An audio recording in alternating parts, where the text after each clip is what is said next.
Olá, irmãos. Semana passada nós aprendemos sobre a importância da renovação da nossa mente. E no De Casa em Casa dessa semana nós vamos continuar a meditar sobre a nossa mente. No entanto, de uma perspectiva olhando para o coletivo, olhando para a Igreja de Deus.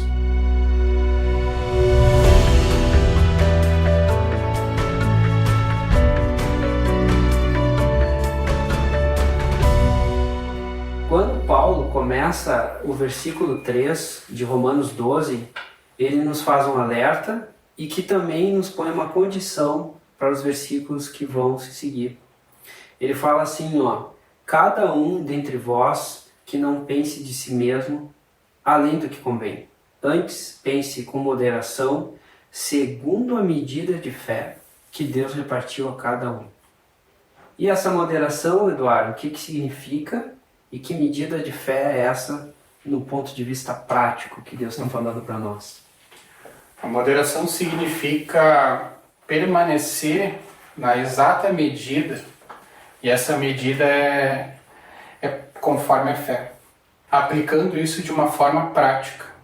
Devemos sempre ter em mente somente aquilo que recebemos de Deus, olhando exclusivamente para que a fé permita que nós vejamos.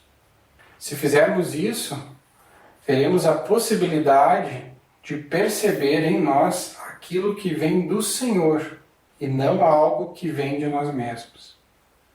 Pensar com moderação nos livra de muitas coisas. Nos livra de orgulho, nos livra da soberba, nos livra da independência, nos livra das comparações invejosas, nos livra de nós mesmos.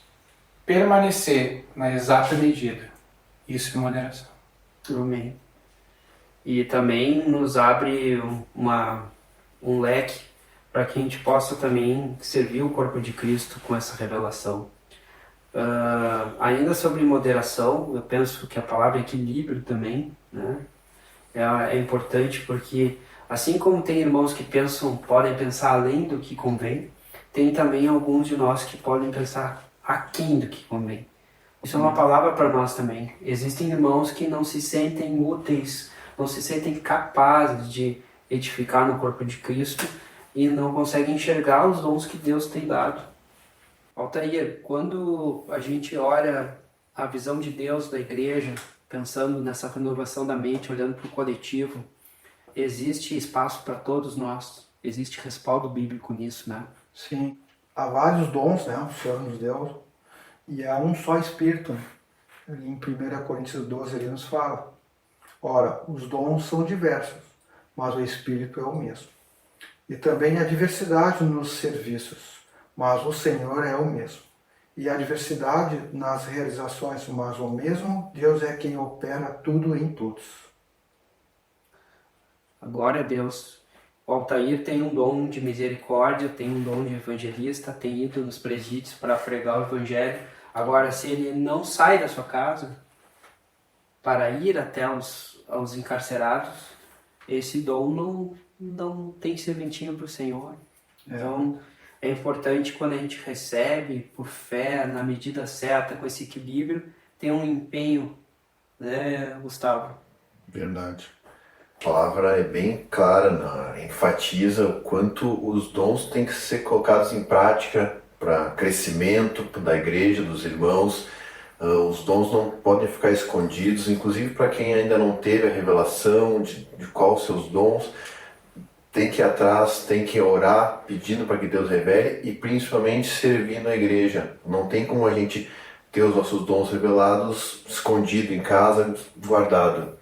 Eu acho interessante que no versículo 7 é dado ênfase para a prática dos nossos dons. Diz: se o teu dom é servir, sirva. Se é ensinar, ensine. Se é encorajar, haja com encorajador. Então ele deixa claro o quanto os dons têm que ser praticados, têm que ser utilizados, servidos para a edificação da igreja, para o crescimento dos irmãos. Se nós temos o dom de encorajamento, que também de exortação, e vamos nas reuniões e não exercemos esse dom, alguém está perdendo. Isso é uma consciência que Deus nos dá. alguém está perdendo de ser edificado. Mas Deus não poderia fazer na sua multiforme graça? Sim, mas Ele tem confiado a nós. Ele é o galardoador, Ele que nos dá os dons. Cabe a nós, irmãos, sondar o nosso coração e buscar de Deus se estamos realmente avivados nos dons que Deus nos deu. E nós temos uma palavra, Eduardo, de 2 Timóteo 1,7, que justamente Paulo, ele, mesmo da prisão, ele recebe de Deus uma palavra para entregar para Timóteo. Em nome de Jesus, essa palavra também pode ser para nós hoje em dia. É uma palavra para nós, é uma palavra para cada um, né, que se sente com um dom adormecido, né, onde Paulo entrega essa palavra a Timóteo, dizendo para que Timóteo reavivasse o dom de Deus que havia nele. Paulo ainda complementa dizendo, porque Deus não tem nos dado espírito de covardia, mas de poder, amor e moderação. Então é pelo Senhor que a gente recebe, né, o seu Espírito que vai nos conceder poder, amor e a moderação.